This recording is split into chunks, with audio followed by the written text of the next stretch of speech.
Sèvres dans la ville. La promenade des jardins à Sèvres.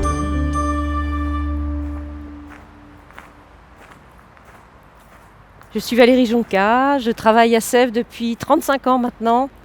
J'y habite depuis 20 ans. Voilà. Avant, j'habitais pas très loin d'ailleurs, toujours sur cette jolie route qui mène à Versailles.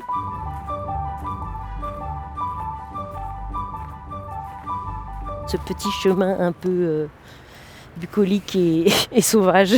Mais bon, on verra. Voilà, on va s'arrêter là. C'est très bien. Comme ça, on a une vision du pont de Sèvres, je dirais, et vers la ville.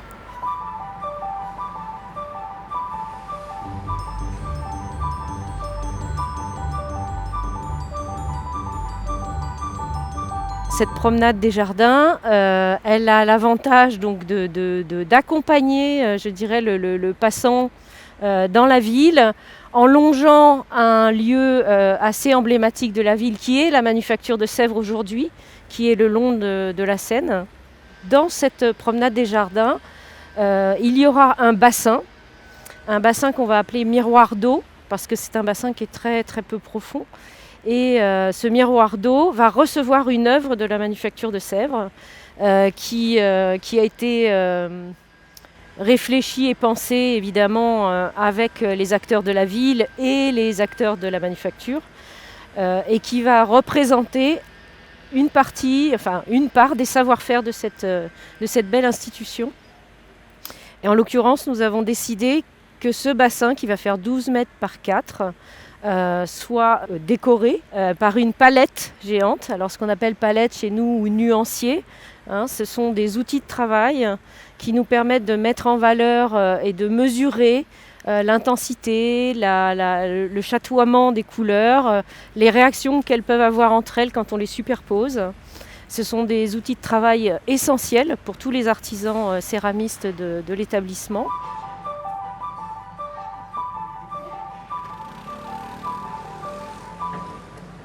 Nous appelons cette palette une menteuse. Donc c'est le nom qu'on va lui laisser et qui probablement sera le titre indiqué à côté de l'œuvre. Pourquoi menteuse ? Parce qu'en réalité, à part celui qui a posé les couleurs et qui sait ce qu'il a mis dessus et dessous, quand vous la regardez, en réalité, vous ne savez jamais quelle est la couleur qui est dessus et dessous. Du coup, voilà pourquoi on l'appelle une menteuse.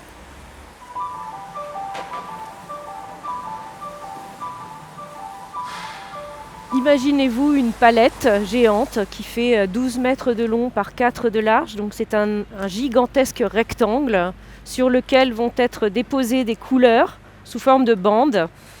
Il y a environ 6 à 7 couleurs. Je pense que je ne me souviens plus exactement, mais il y a environ 6 à 7 couleurs qui sont croisées, superposées. Et qui, les unes superposées sur les autres, parfois dessus, parfois dessous, vont révéler de nouvelles intensités, de nouvelles tonalités, puisque quand vous mélangez un bleu avec un rose, potentiellement ça vous fait un violet. Il y aura des verts, elle va être dans des tons d'orangé, des couleurs assez lumineuses, puisque nous sommes sur un miroir d'eau, donc elle va être couverte d'environ 5 cm d'eau. Sur cette surface d'eau, la lumière va apporter des reflets qui vont être liés à la végétation qui va être autour, puisque c'est un espace végétalisé avec des arbres, des fleurs. Et donc, nous avons choisi des couleurs lumineuses et vives, dont le bleu de Sèvres.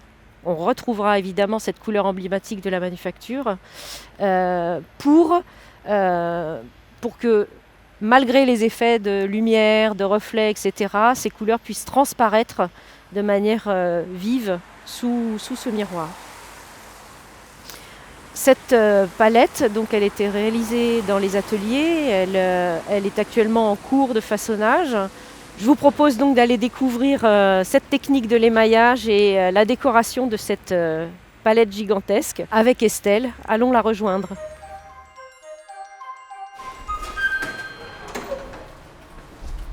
Bonjour, alors moi je suis Estelle Guénégo, responsable des ateliers d'émaillage. Donc il y a un atelier d'émaillage fabrication où on traite essentiellement les pièces en blanc, donc les assiettes, les tasses, les vases aussi, et un atelier de décoration où là, on va traiter un peu plus de vases et des pièces contemporaines. Et là, ça sera des couvertes colorées qu'on va mettre dessus. Alors, couvertes colorées ou sous-couvertes, ou tout ce qui va comporter de la couleur. Donc là, vous voyez toutes les pièces qui sont stockées, qui sont en attente d'émaillage, justement. On a également beaucoup de tessons, de pièces colorées qui nous servent de palettes.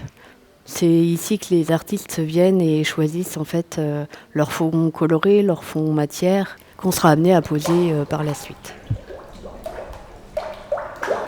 Donc l'émaillage, lui, consiste à venir déposer une fine couche d'émail, donc du quartz et du feldspath, une couche de verre à la surface du dégourdi, du tesson qui est dégourdi, c'est-à-dire qu'il a cuit une première fois à 980 degrés.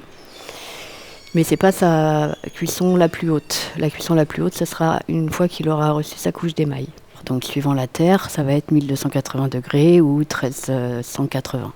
Ce qui va ensuite la rendre imperméable, ce qui va venir solidifier la pièce, qui lui donne de la résistance, de la brillance.